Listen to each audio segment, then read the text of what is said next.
안녕하세요. 오또행이에요. 오늘도 찾아와 주셔서 감사합니다.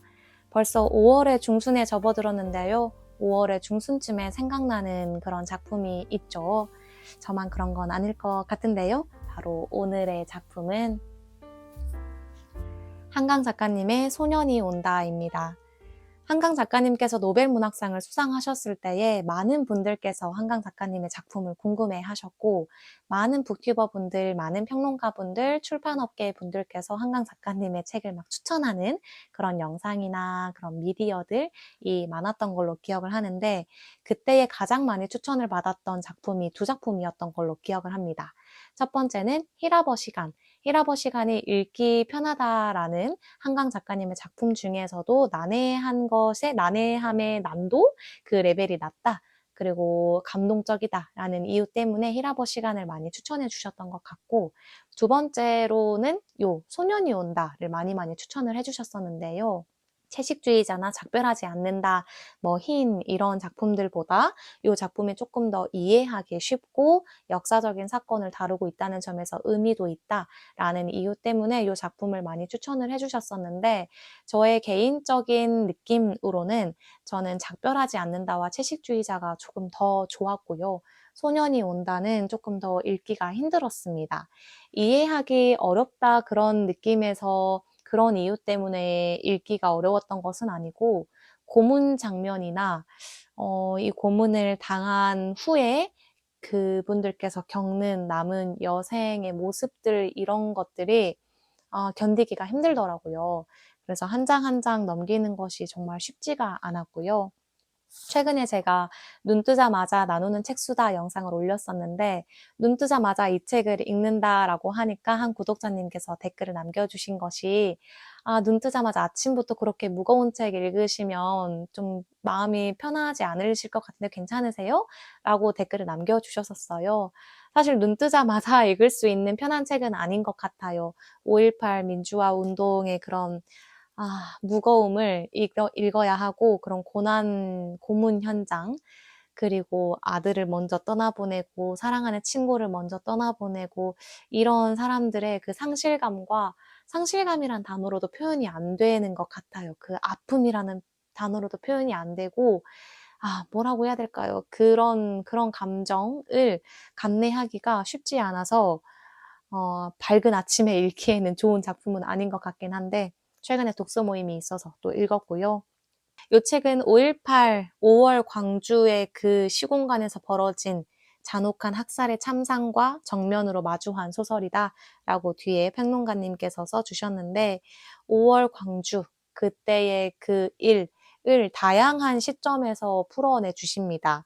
어떤 소년의 시점, 그리고 소년의 어머님의 시점, 그리고 출판업계에 계시는 분의 시점 등등으로 나눠져 있는데, 그 많은 시점 중에서 제가 가장 인상 깊게 읽었던 시점은 챕터 2의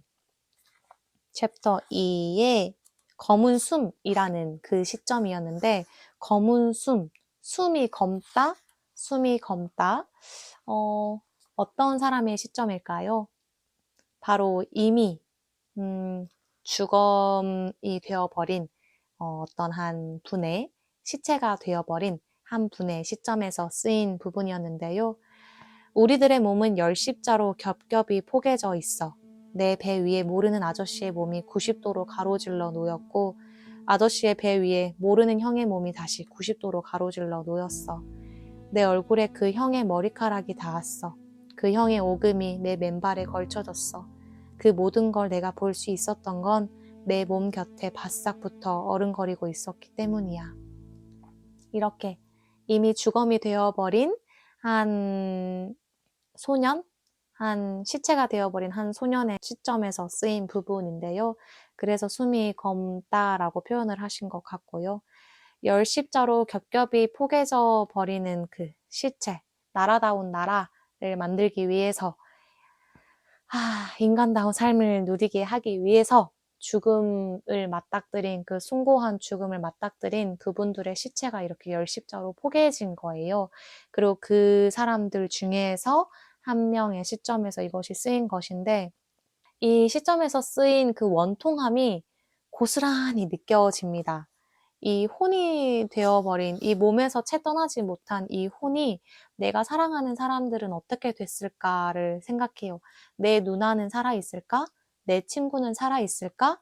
아, 그들도 죽은 것 같다. 막 이런 이야기를 하는데, 아, 지금 이야기를 하면서도 이게 감정이 가라앉지 않았나 봐요, 아직. 너무 힘들었어요.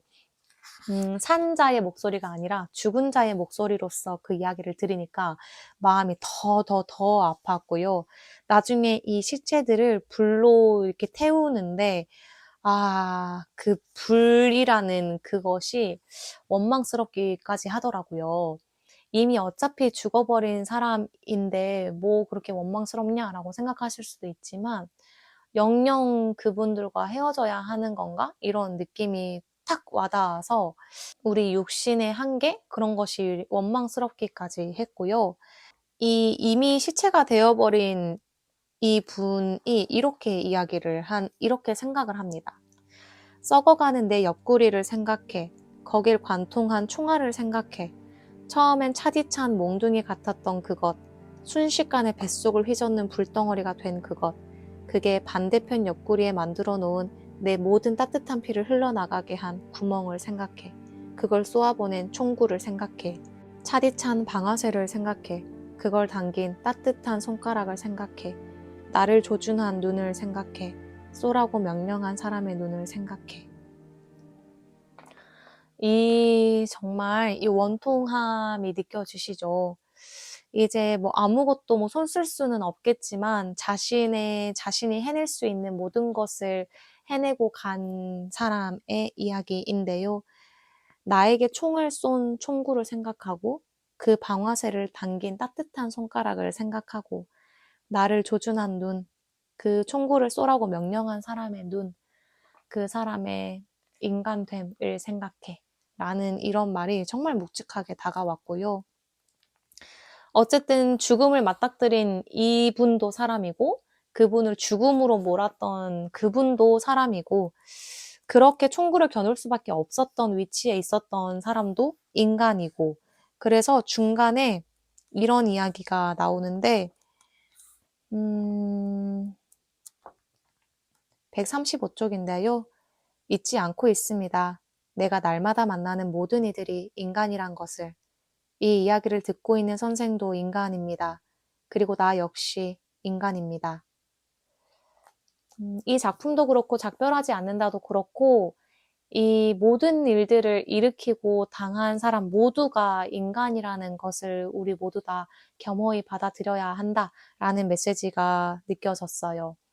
우리 인간은 정말 인간답기 때문에 잔인할 수 있고 인간답기 때문에 용감해질 수 있다. 그 중에서 너 무엇을 선택할래? 라고 물어보는 것 같았어요. 어떤 인간이 되고 싶어? 라고 물어보는 것 같았고 95쪽이었나? 네, 95쪽에 이 문단도 나누고 싶습니다. 군중의 도덕성을 좌우하는 결정적인 요인이 무엇인지는 아직 밝혀지지 않았다. 흥미로운 사실은 군중을 이루는 개개인의 도덕적 수준과 별개로 특정한 윤리적 파동이 현장에서 발생된다는 것이다. 어떤 군중은 상점의 약탈과 살인, 강간을 서슴지 않으며 어떤 군중은 개인이었다면 다다르기 어려웠을 이타성과 용기를 획득한다. 그렇다면 우리에게 남는 질문은 이것이다. 인간은 무엇인가? 인간이 무엇이지 않기 위해 우리는 무엇을 해야 하는가? 이 부분이 또 마음에 와닿았는데 우리는 군중심리라는 것이 있죠. 나 스스로는 발현하기 힘든 어떤 갖가지 결심이나 감정이나 행동이나 이런 것들을 누군가와 같이 있을 때, 군중 속에 섞여 있을 때 쉽사리 이렇게 발현할 수 있다라는 것인데 그것을 어느 방향으로 발현하면서 살아갈 것인가 라는 질문을 던지는 것 같았어요. 그리고 이렇게 숭고한 죽음을 인내해 주시고 저희에게 큰 선물을 주고 가신 그분들은 개인이었다면 다다르기 어려웠을 이타성과 용기를 획득하시고 발현하셨던 분들이었던 거죠. 그분들이 없었다면 오늘날 우리가 누리고 있는 많은 것들을 누리지 못하고 살아갔을 수도 있고요.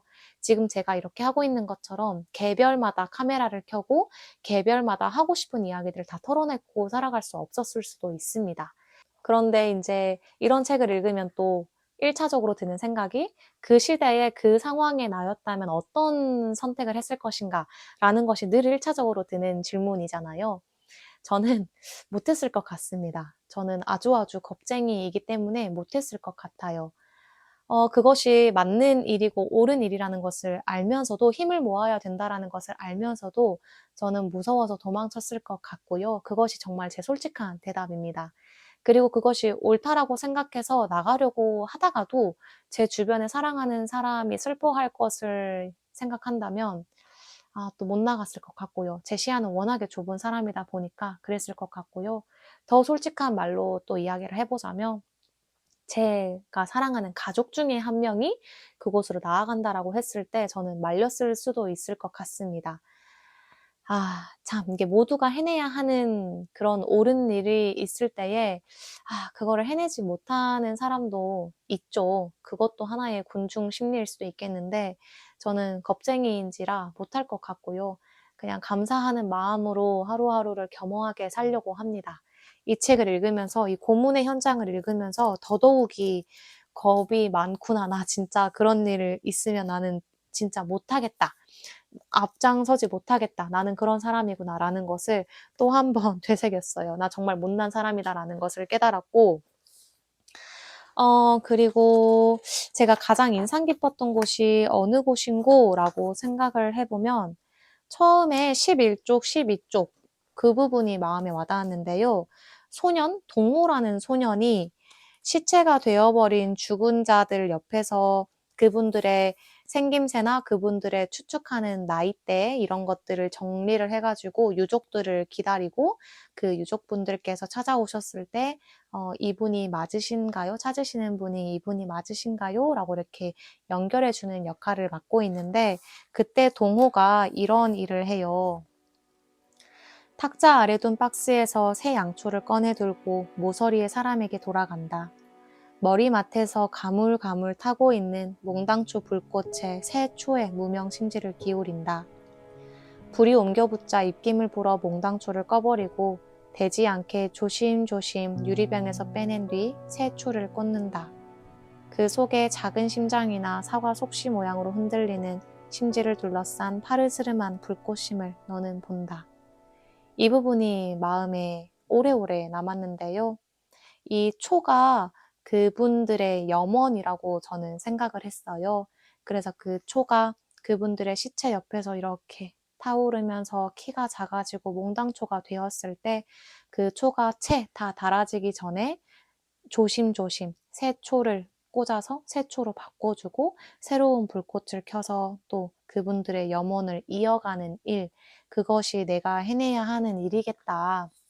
만약에 그런 일이 있을 때에 앞장서서 정말 용기 있게 나서지는 못하겠지만 그 염원이 사라지지 않게끔의 그런 정신은 이어받아야겠다. 그리고 그분들의 그 숭고한 죽음을 절대 잊어서도 안 되겠다. 그것을 기억해야겠다. 그래서 올해에는 5월 18일이 되기 전에 조금이나마 제가 할 수 있는 자리에서 이 정신을 표하고자, 이 정신, 이 염원을 표하고자 이 책을 들고 와봤고요. 5월 18일이 되기 전에 모두 다 각자의 자리에서 이 작품을 읽으시거나 아니면 다른 작품을 통해서거나 아니면 굳이 어떤 작품을 통하지 않더라도 그분들께 감사하는 마음을 각자의 방법으로 품어보면 어떠할까라는 생각이 듭니다. 이 작품이 저는 개인적으로 읽기 힘든 작품이었다고 말씀을 드렸는데 혹시 이 작품을 읽어보신 분이 계시다면 여러분은 어떠셨는지 궁금하기도 하고요. 각자 나누고 싶은 이야기들 또 댓글로 남겨주시면 풍족한 나눔이 될 것 같습니다. 오늘도 부족하지만 성장하고자 노력하는 사람다운 사람이 되고자 노력하는 저의 책수다를 끝까지 함께 해주셔서 감사하고요. 다음에 또 뵈면 좋겠습니다. 감사합니다. 안녕히 가세요.